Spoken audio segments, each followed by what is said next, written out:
We will start off with Chris Stock from Inside the U. Chris, go ahead for Coach Diaz. Yeah, Coach, how's Tyreek and James, and do you expect them on Saturday? They're both fine. That was just your normal bumps and bruises after a game. Both guys practiced full yesterday. They practiced full today.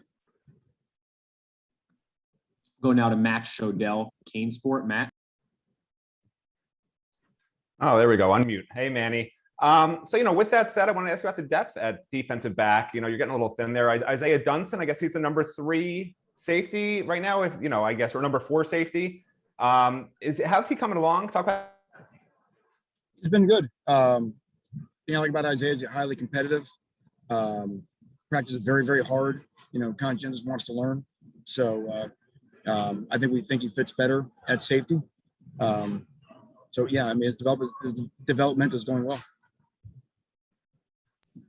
We'll go now to Barry Jackson from the Miami Herald. Barry. Hi, Manny.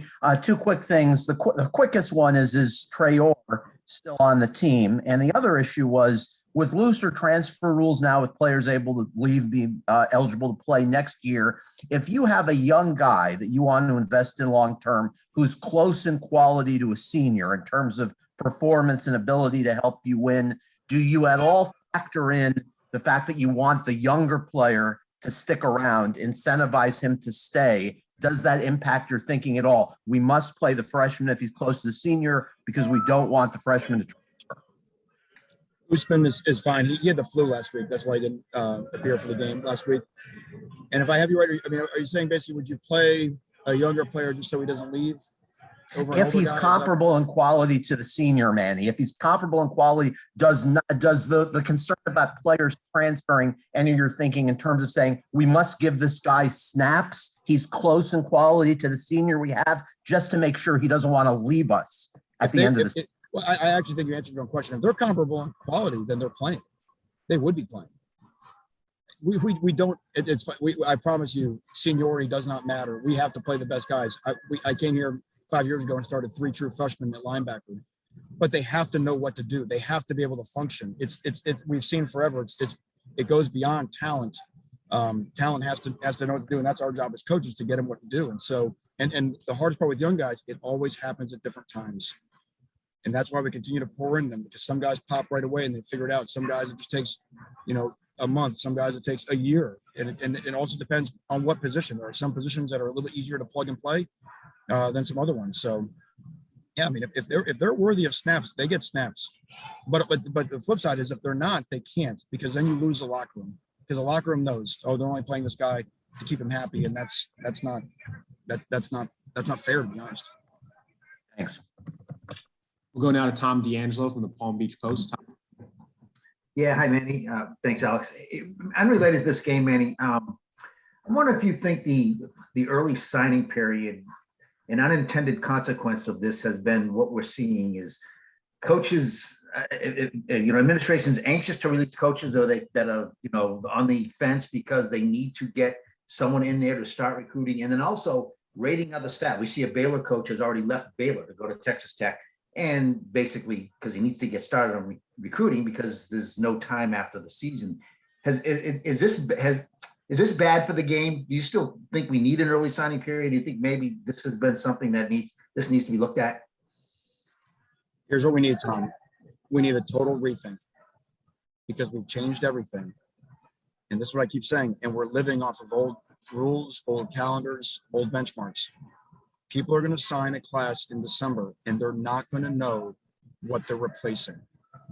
That's the biggest difference. You used to have an idea through graduation or NFL attrition. You would have an idea of what you need to sign in next year's class. And this year, you have no idea. And anyone who says that they do, they're making that up. Mm-hmm. So in any given year, you think, okay, we lost 2, we need to find 2. You may lose 6, you may lose 5. And if you sign 2, you're gonna have a hard time functioning. We have entered a new era, and because we've made decisions piecemeal, one by one, without a global, 30,000 foot view on what we're doing, we are just walking in the dark, and it's not going to be a surprise to see us bang our shin into a table, because until someone can answer that question on how you refill your roster, we're going to be I mean, there's a big rethink that needs to come, and I'm not sure whose brains it is going to come from, but it's desperate for the future of our game. So would you rather go back to a February as the first signing period, or some have suggested no signing? No, because the early signing period has been a good thing for high school recruiting. Right. But is it a good thing if it's encouraging players to leave their football team during the season because now they want to try to get to a new destination? I mean, that's what I'm saying. There's everything's changed, and we control. The crazy part is the grown-ups in the room are supposed to be controlling the calendar for what's best for the programs and best for student athletes. We made a lot of rules that are really good for the student athletes, which is great, and it's better for them. But we have to protect the programs as well. And I'm not sure that we have the guardrails in place to do that right now. Thank you. We'll go now to Manny Navarro from The Athletic. Manny. Hey, Manny, just curious in regards to what Tom was just asking you about. I mean, what kind of say do coaches honestly have in this? And like, you know, how do you sort of voice your opinion or get heard so that, you know, they kind of listen to what you guys are suggesting? Well, we're lucky. For example, last week, we have great leadership in our conference. I think that's one thing that Jim Phillips has been phenomenal at, is listening to the coaches in the league. We've got great leadership of great set of coaches in our league. Dave Clausen from Wake has kind of led our group, and yeah, because the coaches are the guys that they're on the front lines. I think what you've seen in the past week, I think, you know, the conference's voices are going to be the ones that maybe are the most telling now, which it probably should be, because again, they get the most direct feedback of what's actually going on out there. And the reality is, if you're in the ACC or the Big Ten or the Pac-12 or the SEC, your life is probably a little bit different than what the NCAA was trying to put an umbrella over all of, you know, Division I, II, and III athletics. So it's well past time that we set a bunch of rules in place that benefit the you know, those type of leagues. And I think that's what's happening. You know, just trying to read through the tea leaves like you guys are. But it's like, there's a sense of urgency because we've done some things. We've kind of opened up a barn door without building any, you know, fence posts out there. And it's a little scary. And then just as a quick follow, just because it kind of came up against Georgia Tech again, where, you know, teams are trying to slow down your tempo, you know, with players kind of hitting the field and, you know, I don't want to say faking injuries, but it certainly feels like they're obviously trying to slow you guys down. Is there anything you've been able to, you know, to do to express that to referees, or how does that sort of, you know, how do you guys sort of handle that? Yeah, that's a slippery slope. That's another thing we've spoken about as a conference and as a coaching collective, and they send out videos, to be honest, to try to shame the coaches that allow that. There may be some rules that come in the future. We've heard some suggestions about if you're hurt, you have to miss a series. You can't come back in for the remainder of that series. But then there's some downsides of that. I mean, and you know, and the officials are in the hardest spot. They are in no position to decide whether an injury is real or not, because God forbid, you know, they thought it wasn't and it was. So I'm glad we've got David Feely. I'm glad that we're a stronger team in the fourth quarter, and our guys can compete and be in great condition to go fast or go whatever tempo we need to. Thanks. Go now to Kobe Price from the Sun Sentinel. Kobe. Hey, Manny, we kind of asked about this earlier in the week with the running backs and the workload that Jalen has. Noticed that he didn't have, or saw that he didn't have, the red non-contact jersey. I guess where do Cody and Thad, I guess, kind of stand? And I guess, do you have an idea of how many reps you're trying to get them in, you know, I guess from a per game basis or even against Florida State? Well, that's something that we usually kind of piece together on Thursday.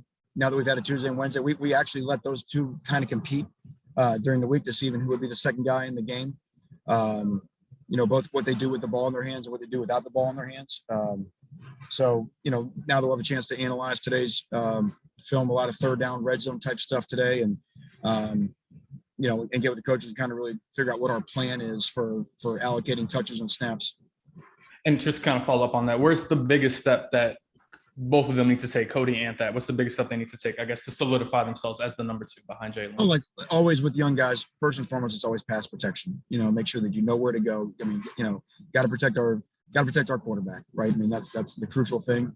And then it's usually details of that. I mean, guys know how to run. I mean, they've been running. You know, running backs they've been usually great running backs since the time they were in Pee Wee football.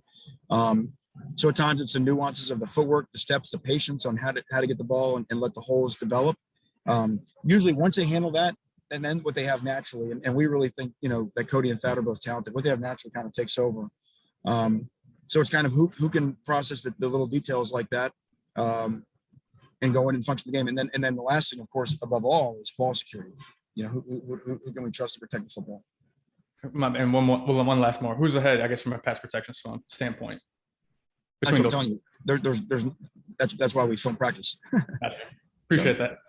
I know we still got a few hands up. We only got time for one more for Coach. We got to start getting players in here. We're going to go to Susan Miller-Degnan from the Miami Herald. Susan, last question for Coach Diaz. Manny, how important is qualifying for a bowl in the big picture scenario? And do you guys ever talk about that? We do not talk about that.